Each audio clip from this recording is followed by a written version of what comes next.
चंद्रकेतु के हाथों में वृत्रासुर का प्राचीन ग्रंथ था, जिसमें श्राप से मुक्ति का रहस्य छिपा था। गुफा की दीवारों पर अब अंधकार नहीं बल्कि एक दिव्य आभा फैल गई थी। वृत्रासुर की आत्मा ने कहा, तुमने अपने पूर्वज के पापों को स्वीकार किया, यह पहला कदम था, परंतु अभी श्राप समाप्त नहीं हुआ है। तुम्हें एक अंतिम परीक्षा देनी होगी, जो यह तय करेगी कि तुम अपने भाग्य को बदलने योग्य हो या नहीं। वह परीक्षा क्या है? चंद्रकेतु ने साहसपूर्वक पूछा। वृत्रासुर की आत्मा गंभीर हो गई। उसे बीच का निर्णय करना होगा। यदि तुमने फिर से अधर्म का मार्ग चुना तो तुम्हारा राज्य नष्ट हो जाएगा और श्राप चिरकाल तक बना रहेगा।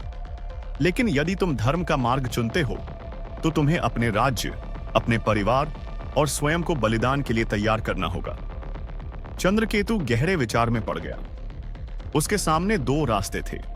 एक, अपना राज्य बचाने के लिए कोई भी उपाय अपनाए, सत्य और धर्म का पालन करे, भले ही इसके लिए उसे अपने प्राण भी देने पड़े। चंद्रकेतु गुफा से बाहर निकला तो उसने देखा कि आकाश में अशुभ बादल घिर चुके थे। एक अजीब सा भय पूरे राज्य में फैलने लगा।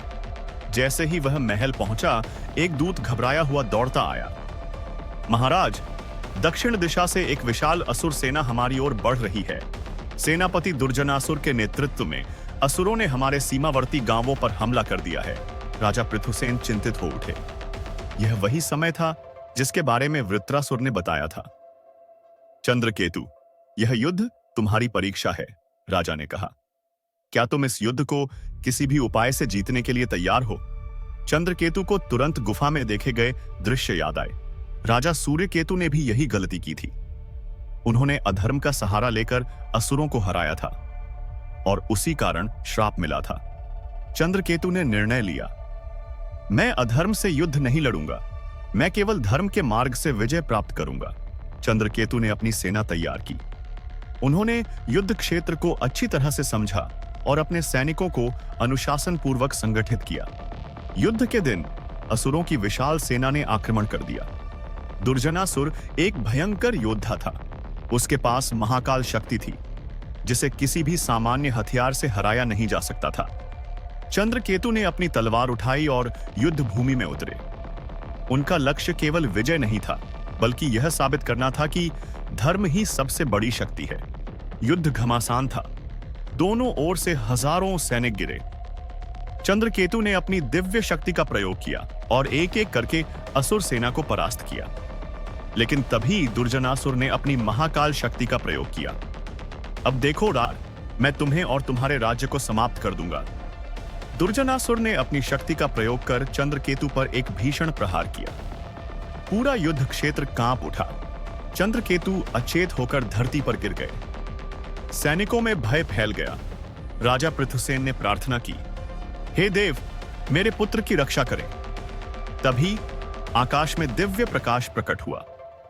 वृत्रासुर की आत्मा प्रकट हुई और उसने कहा, चंद्रकेतु उठो, यह तुम्हारी अंतिम परीक्षा है।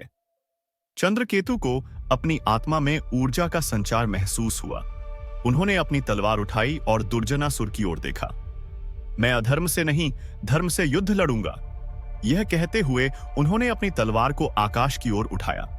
अचानक तलवार में एक दिव्य शक्ति प्रकट हुई। यह वही शक्ति थी जो केवल उन्हें प्राप्त हो सकती थी जो धर्म के मार्ग पर चलते थे। उन्होंने दुर्जनासुर पर अंतिम प्रहार किया। यह प्रहार अधर्म का अंत करने के लिए है। तलवार दुर्जनासुर के हृदय में समा गई। असुर सेना भयभीत होकर भागने लगी। युद्ध समाप्त हो गया। श्राप का अंत और नया युग। युद्ध समाप्त होते ही आकाश में फिर से दिव्य प्रकाश फैला। वृत्रासुर की आत्मा मुस्कुराई। चंद्रकेतु, तुमने अपनी परीक्षा उत्तीर्ण कर ली। तुमने अधर्म का सहारा नहीं लिया, बल्कि धर्म के मार्ग पर चलते हुए विजय प्राप्त की। अब तुम्हारा श्राप समाप्त होता है। पूरे राज्य में उल्लास फैल गया। राजा पृथुसेन ने चंद्रकेतु को राजगद्दी सौंप दी।